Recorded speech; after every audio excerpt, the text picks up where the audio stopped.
Education is back in the news for good reason. Donald Trump is working on at least reining in the U.S. Department of Education, maybe not quite shuttering it, despite what you may have heard in the fake news. Meanwhile, in Illinois, a test project is underway. They're trying to drastically limit the freedom of homeschoolers and bring everybody under government control. And the same thing is happening in conservative states, by the way, although it's happening under different guises. So we're going to try to get to all of that on today's episode. Welcome to Behind the Deep State. I'm your host, Alex Newman, senior editor at the New American Magazine. You can find us at thenewamerican.com. It's a great honor and a privilege to be able to spend this time with you. And folks, nobody wants the Department of Education shut down more than I do. Okay. I've been exposing this stuff for my entire career in journalism. 15 years now I've been working on exposing this stuff. But there's a few things to say even before we get into this. We need to understand this isn't, even if we could shut down the Department of Education, which I hope will happen, but that's not what's happening right now. But even if we could do that, this is being portrayed as cutting off the head of the snake. And unfortunately, that is not a good way to look at it, right? If the Department of Education was the head of the snake, that would imply that everything was fine and dandy before we got the Department of Education, and that is simply untrue. The public education system was a dumpster fire long before 1979 when the U.S. Department of Education was created, and even if we shut down the Department of Education tomorrow, government schools would remain a dumpster fire.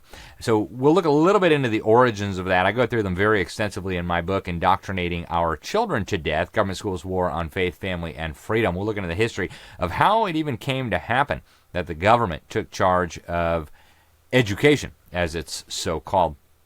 Now, let's go to the big news of the day, and that is the supposed shutting down of the U.S. Department of Education. Now, we've got federal lawsuits flying. We'll talk about that. We've got Democrat lawmakers and governors whining and threatening to stop this no matter what. And with that all as the backdrop, President Donald Trump on March 20th, so just very recently, issued his long-awaited executive order on education. And it is making very, very significant waves. I mean, the whole country has an opinion about this, depending on whose data you believe. Quite a few Americans are upset about this. But I want to start by pointing out the obvious. This thing doesn't do what a lot of the people who are commenting on this think it does, or at least say they think it does. Now, it's true that the workforce at the U.S. Department of Education is being downsized, pretty dramatically, in fact. If you look, even before the order by Donald Trump was issued, we had some very, very significant cutbacks in the U.S. Department of Education. We had, among other things, a letter sent to the staff there. And again, this is all before Trump's order by Secretary of Education Linda McMahon. It was called Our Department's Final Mission. And she talked about how the department had already burned through over $1 trillion. The student outcomes were consistently languishing. Very charitably, she said that less than a third of students are even proficient in any core subjects, which is true, by the way. And again, that's being very, very charitable. She said a lot in this letter. It's worth reading. In fact, there's very little to disagree with in there. It's just a lot of factual stuff. She said millions of young Americans are trapped in failing schools, subjected to radical anti-American ideology, saddled with college debt for a degree that has not provided a meaningful return on their investment or the taxpayers' investment, as the case may be. She says the reality of our education system is stark, and the American people have elected President Trump to make significant changes in Washington. Our job is to respect the will of the American people and the president they elected, who has tasked us with accomplishing the elimination of bureaucratic bloat here at the Department of Education, a momentous final mission, quickly and responsibly. Now, the whole letter, I think, is really worth reading. But one of the things she talks about in there is how they're going to be reducing the department, which I think is obviously a very, very positive development. By the time that had happened, they had already notified a lot of the staff to stop coming in, depending on whose news reports you're looking at. Maybe half of the employees have been told that they're not going to be having a job there. Now, there's a whole lot of confusion there. The courts are like, well, yes, you can work there. No, you can't. And so we'll see. But all the employees, for at least the time being, were told not to come back to the office until further notice. We've had at least $500 million worth of contracts and grants identified by the Department of Government Efficiency being canceled so far. A lot of these have to do with diversity, equity, and inclusion and the crazy gender-bending extremism and other programs. And so that's all good. But again, to get back to reality here, just because you've told a lot of the staff to stop coming in or you've told a lot of the staff that they may not be working there doesn't mean that we're shutting down the U.S. Department of Education. So, and in fact, again, this isn't like me just being a party pooper, okay? A lot of the key people, including Trump, including Secretary of Education Linda McMahon, are acknowledging publicly that a lot of the most important responsibilities of the U.S. Department of Education are not being ended. In fact, they're just being shifted, not to state governments and local governments, like your fake news will tell you, but really to other federal departments, other federal agencies. So I want to look at these. You got now the March 20th order. It's called Improving Education Outcomes by Empowering Parents, States, and Communities. And it calls on U.S. Secretary of Education Linda McMahon to shrink the department as much as she legally can. It asks her to return education authority to the states, but only, and this is key, to the maximum extent appropriate and permitted by law.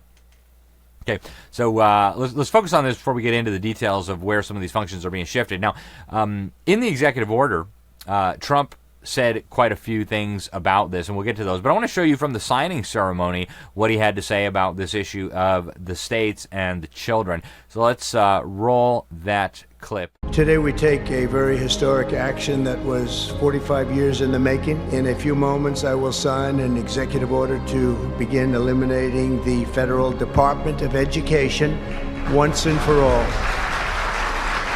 The United States spends more money on education by far than any other country, but yet we rank near the bottom of the list in terms of success. We both believe very much that education should be tailored to communities, that parents should have involvement, that local superintendents are the ones working with our teachers with full transparency of what education curriculum should be.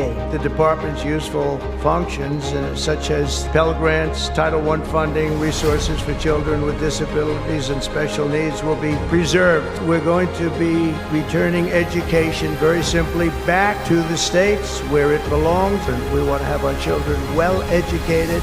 We want them to love going to school. All right, now setting aside the wisdom or lack thereof of having states be in charge of education, I would argue, and I will argue, that parents ought to be in charge of education, not state government or local government, certainly not the federal government. So what we're talking about here with Trump's executive order, as he himself said, we're going to be preserving a lot of these functions. They're going to go to other agencies. And again, this is a good baby step in the right direction, maybe, but a lot of these programs with the federal strings are going to be preserved, as you just heard the president explain. He also said that we want to return our students to the states, where just some of the governors here are so happy about this. He said they want education to come back to them, to come back to the states, and they're going to do a phenomenal job. I might quibble with that as well. I don't think Governor Gavin Newsom or Governor J.B. Pritzker in Illinois or any of these Democrat governors, certainly, and even a lot of the Republican governors, are going to be doing a great job when it comes to education. Not that they'll be free to do what they want. Of course, the federal system will still stay largely in place, at least for now. Before we go any further, I want to let you see what Trump said about the U.S. government spending money and the results that we are getting. It actually is pretty remarkable, but let's play this clip. After 45 years, the United States spends more money on education by far than any other country, and spends likewise by far more money per pupil than any country, and it's not even close, but yet we rank near the bottom of the list in terms of success. It's an amazing stat. Those are two stats you don't want. The most money spent per pupil, and you're at the bottom of the list. And that's where we are, like it or not, and we've been there for a long time. 70% of eighth graders are not proficient in either reading or in math. 70%. 40% of fourth graders lack even basic reading skills, can't read. Students in our public elementary and middle schools score worse in reading today than when the department opened, by a lot. In Baltimore, 40% of the high schools have 0 students who can do basic mathematics. Now, everything he just said is true, right? Everything he just said is absolutely true. And it's actually worse than you would think, because if you look, for example, at the data sources, they're talking about the National Assessment of Educational Progress, which I would argue is extremely dumbed down, right? If you knew what they consider to be proficient, you would be appalled, right? This is not something that a normal, reasonably well-educated person would consider to be proficient. So we have a very significant problem here. There's no doubt about it. And Trump, I think, is genuinely trying to do the right thing. But what we will see is there are political pressures and there are legal issues with doing that. So if you keep reading in Trump's executive order, and you can find it on the White House website, it demands, and I'm quoting here, uninterrupted delivery of services, programs, and benefits on which Americans rely. Now, if you think about this for a moment, that is kind of conflicting with the idea that we're going to shut it down. If we want to preserve uninterrupted delivery of these services, programs, and benefits, and also shut them down, I mean, both of those things cannot happen at the same time, right? So it wasn't really clear how the federal boot print in education was going to be seriously downsized, much less eliminated, while also making sure that those services and programs and benefits on which Americans rely continue to be administered, right? Those are contradictory goals. So I think there are a lot of chefs in this kitchen, and they're all trying to put their little piece in, and it's becoming a little bit confusing. Now, to fulfill those demands, right, that these services and programs and benefits, as they call federal entitlement programs, continue, what they're doing is actually just moving a lot of these functions over to other departments. So one of the very obvious ones, you've got Linda McMahon admitting publicly that a lot of these functions are going to be preserved. Here's what she said recently about, for example, some of the quote-unquote civil rights stuff. Listen to what she had to say in a recent interview with the Daily Caller. To ask a question on the Office of Civil Rights. Obviously, the Office of Civil Rights has opened a bunch of investigations into anti-Semitism, Title IX violations.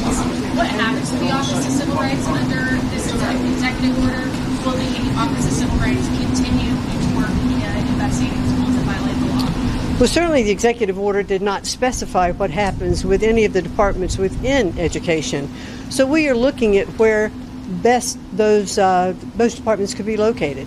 I mean, the Department of Justice already has a civil rights office, and I think that there is an opportunity to discuss with Attorney General Bondi about locating some of our civil rights work there. Okay, so we're going to discuss with the Department of Justice putting some of these programs, these quote-unquote civil rights programs, into the DOJ. Now, do I think Pam Bondi and the Trump administration DOJ is going to be using this to terrorize conservative states that don't allow boys and girls bathrooms and things like that? No, of course not, right? We all know we've got a little bit of a reprieve here from some of the most outrageous outrages. But we would be very, very naive to think that the next deep state Democrat puppet, even if they do move all this over to DOJ, would not use the DOJ to do this very thing. And how do we know? Well, because that's what the Biden administration did, right? If you remember, the Biden administration actually very vocally used the Department of Justice, the Civil Rights Office of the Department of Justice, to terrorize and bully local schools, local school districts that didn't want to participate in the weird gender stuff, in the letting boys and men into girls' bathrooms. I mean, they literally used the DOJ Civil Rights Enforcement to target these people, and they made it look like the DOJ was going to protect children from their own families, from their own communities, by pursuing them for these alleged civil rights violations. So this doesn't actually break the mechanism through which the federal government has imposed so much of this lawlessness and wickedness on our public schools. And it's not just the civil rights stuff, right? I want to let you listen here again to Secretary of Education Linda McMahon talking about this, as she points out that we're not going to be defunding a lot of these Department of Education programs. Rather, they're going to be absorbed by the Department of Health and Human Services and other agencies. Here she is admitting this. I think the president was very clear.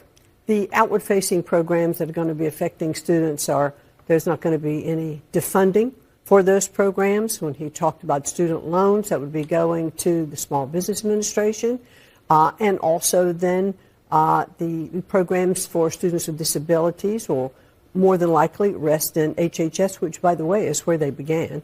I think we're looking at putting things in different departments where they can operate very efficiently as we look at how we can shut down the Department of Education. Do they not operate efficiently now? Not as well as they should be. As a matter of fact, the president campaigned on the fact that he wanted to close down the Department of Education. And what we saw with our scores recently with the NAEP, which is our country's report card, I mean, it's unacceptable where education is in our country today. And so the Department of Education does not educate one child. It does not establish any curriculum in any states. It doesn't hire teachers. It doesn't establish programs. Mm-hmm. What it is more of a pass-through of funding, which is appropriated by Congress, by the way. And so we want to make sure that that funding continues in the departments where it needs to be, but at the same time, give states the opportunities to be innovative and creative with their teachers. All right, folks. So again, I'm not just trying to be annoying or contrarian or rain on the parade here. The reality is our own top officials are telling us that the federal involvement in education is not ending. And I think that's not what a lot of us wanted to hear, but it is the reality. And by the way, it's not just Linda McMahon saying this. The Department of Education acknowledged, they actually put out a public statement. They said the department will continue to deliver on all statutory programs that fall under the agency's purview, including formula funding, student loans, Pell Grants, funding for special needs students, and competitive grant making. Okay, that's a statement put out by the U.S. Department of Education. And Trump himself admitted as much, right? We just saw a little clip of him during the signing ceremony saying that these main functions were going to be preserved in full and redistributed to various other agencies and departments that will take very good care of them, as he said. So, folks, this is happening, right? He actually talked about this, how HHS was going to take over some of these programs just recently. Right? Here he is talking about this very thing. Check it out. And also, Bobby Kennedy, the Health and Human Services, will be handling special needs and all of the nutrition programs and everything else. Rather complex, but that's going to be headed by and handled by Health and Human Services. So I think that'll work out very well. Those two elements will be taken out of the Department of Education, and then all we have to do is get the students to get guidance from the people that love them and cherish them, including their parents, by the way, who will be totally involved in their education, along with the boards and the governors and the states. And it's going to be a great situation. I guarantee that in a few years from now, I hope I'm going to be around to see it, but I think we're going to see a lot of it. I think that you're going to have tremendous results. You're going to have results like Norway, Sweden, Denmark. All right, folks. Again, I don't think I can make this any more clear. I probably don't need to drive the point home anymore. But the federal involvement in education is not ending. Let's stop talking about it. And I've gotten a ton of emails, by the way, folks. Oh, what do you think of the Department of Education being shut down? And I keep having to say, guys, it's not being shut down, okay? The department will remain, and a lot of its functions are just being moved to other agencies. So what do we make of it? Now, Trump is saying some really important things, and he's changing the debate on this. One of the things that he said during the or in the executive order, he said, and I'm quoting here from the executive order, unfortunately, the experiment of controlling the American education through federal programs and dollars and the unaccountable bureaucracy those programs and dollars support has plainly failed our children, our teachers, and our families. Okay, he's absolutely right. He also pointed out that over $250 billion was spent on quote-unquote schools during the COVID pandemic, just during the pandemic. And just at the federal level, by the way. That's more than a quarter of $1 trillion in a period of a few years. Unbelievable, folks. And yet the kids are dumber now than ever before, according to the government's own data. So in the executive order, Trump also offered a brief history of how the teachers union was able to scam the American people into having this department created. They endorsed Jimmy Carter back in 1979, their first endorsement, and Jimmy Carter and Congress went ahead and created this Department of Education that they had been trying to create for ages, okay? For a long, long time. And I've got a whole chapter on that in my book. Even before we had the Department of Education, the system was totally rotten. The NEA had been advocating for not just a national Department of Education, but even a global school board going back many, many decades under the leadership of John Dewey and others. And by the way, the federal government's involvement in education didn't begin with the creation of the U.S. Department of Education. In 1962 and 63, the U.S. Supreme Court kicked Bible and prayer out of schools, right? That was way before we had a Department of Education. In 1965, the U.S. government, the Congress, passed the Elementary and Secondary Education Act that opened up the federal funding for public schools. So the Department of Education, yes, relatively new innovation, but this was not the beginning of federal involvement in education. It was not the beginning of the decline of government schools, and we need to be realistic about that. Now, continuing in Trump's order, he says that today American reading and math scores are near historical lows, and they are. It's true. He says this year's National Assessment of Educational Progress showed 70% of 8th graders were below proficient in reading. 72% were below proficient in math. The federal education bureaucracy is not working. And of course, he's absolutely right about that. He says closing the Department of Education would provide children and their families with the opportunity to escape a system that is failing them. I got to pause here for a minute because nobody, except maybe 1 in a million who are forced by court order to send their kids to a government school, is actually trapped in a failing system. Everybody in all 50 states right now can legally escape this system. There are different legal requirements in each state, but in all 50 states, you are more than welcome to pull your children out of this disastrous so-called education system, and nobody is going to say anything about it. Okay, you can do that right now. And yet, what we're seeing here is massive outrage by the Democrats in Congress, by the Democrats in other places. I want to show you a video of Tim Walz, the Minnesota governor, vice presidential candidate on the Democrat ticket. It's amazing how extreme this guy gets. I want to let you listen to this. It's unbelievable, the hysteria that we're seeing here with this. You know, students like my son who depend on IDEA and individual education plans to make sure that they're treated equally and get the best possible education they can. That's a hallmark of America. I think America's great contribution to the world is our public education system. And of course, Donald Trump doesn't care. And I appreciate you showing that photo because it's so obscene that he would put a mock classroom. We all know he's never been in one. He wouldn't last for a minute. He's never done it. He's surrounded by people who know nothing about education. And they want to make this about bureaucracy and cutting. This is about children. This is about broadband access in their schools. This is about the research you were talking about, pedagogy, things that we learn. And then it's about the Civil Rights Department at the Department of Education that makes sure that we don't have a situation where a Ruby Bridges is escorted to school with police. And so we're back in an area where we can segregate. And he knows that curriculums and those decisions are made on a local basis, but they muddy the water. So look, just like your previous guest, thanks for having her on, but it's chilling. They don't care about law. They don't care about where the American public's at. And that kind of segues to why I'm getting out there. And there's a reason that these Republican Congress members aren't holding town halls, because this is so unpopular they can't defend it. But I'm going to make sure that the voices of their constituents are heard. Yeah, says the guy who was on the presidential ticket and went down to a shocking, historic defeat, both with the popular vote and the electoral vote in the Electoral College. Folks, amazing, right? And of course, it's not just Tim Walz, right? It's all these guys. Chuck Schumer says that any effort to undo this department in Congress is dead on arrival in the U.S. Senate. They're saying it would take 60 votes to overcome a filibuster and get this done.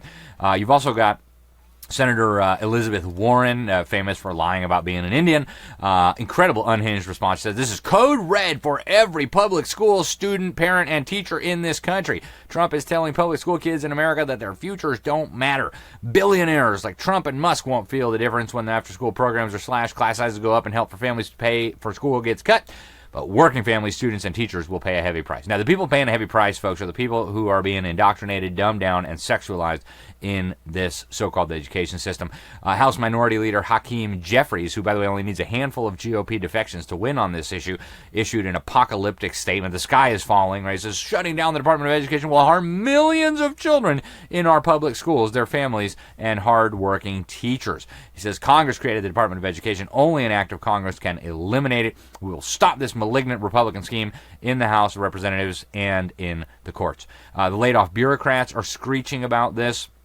ABC Fake News talked to a bunch of anonymous bureaucrats that got laid off, pulling on the heartstrings. Oh, it's been very hard.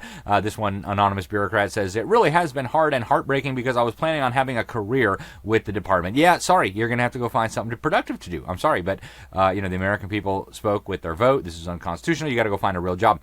The left-wing NEA, by the way, which helped create this department, they've got over 3 million members. They pour huge amounts of money into our political process. They joined forces with the NAACP to try to have the federal courts stop this. The president of this thing, the NEA, Becky Pringle, says gutting the Department of Education will hurt all students by sending class sizes soaring, cutting job training programs, making higher education more out of reach, taking away special education services, and much more. Folks, we're almost out of time. It's amazing how fast this goes. But we need to understand here, ending unconstitutional federal involvement in education is just a baby step in the right direction. But that's not even what's happening here, right? It's not the cutting off the head of the snake. It's a redistributing of some of the functions. And we need to see the education system as a hydra. Right? It's got lots of tentacles, and all these tentacles are working together to devour your children, to destroy your children. And the U.S. Department of Education is just one of those tentacles. The teachers' unions, the state agencies, UNESCO, the woke publishers. I mean, all these are different tentacles working in unison to destroy kids. And you can cut off 1 or 2 or 3 of these tentacles, and the beast will keep eating your children, right? So we've got to realize that we need a much more serious effort here. Now, we do want to get the feds out of the classroom. Obviously, it's a worthwhile effort, but we need to make sure that's not the end of this process. The ultimate goal needs to be to have parents in charge of their own children's education, not state government, not local government, not HHS or any of these other agencies. And we can do that. If you go to jbs.org, we've got a campaign right now to save our children by shutting down the government school system. We've been working on this for a long, long time, and we're going to keep working on it. But I just wanted to share that with you. And I also want to turn just for a moment to Illinois, folks. In Illinois, they are pursuing a dramatic assault on homeschoolers. It's called HB 2827, the Homeschool Act. It was approved last week in a party line vote, 8-4 in the Education Policy Committee, and it's going to force homeschoolers to register like sex offenders. It's going to force them to hand over their stuff whenever the government demands it. Parents who don't comply with this regime could be jailed and have their children stolen from them. It's a nightmare of regulation in a state that historically, thanks to a state Supreme Court ruling, has had quite a bit of freedom. There may even be requirements on more data being submitted to the government, and the bureaucrats can actually just expand on that whenever they want. They can launch investigations of families whenever they want. It really is a disaster. Of course, the Democrats are pushing it. The opposition is absolutely amazing, folks. You've got even the far-left Chicago Tribune saying that they hope this bill dies, that it overreaches. And if you look at the public opposition, it's truly incredible. They had over 90,000 witness slips filed in opposition to this original bill and less than 500 in favor of the bill. So people are not happy with this attempt to bring homeschoolers under control. We know it's happening in Republican states, too, just under different guises, right? They're saying, oh, free money for everybody. All you have to do is report everything, take our tests, and then do what we want, which we know is exactly the strategy that the UN's education agency gave for bringing all students, private school, homeschool, under government control. So, folks, we're facing a full-on assault here.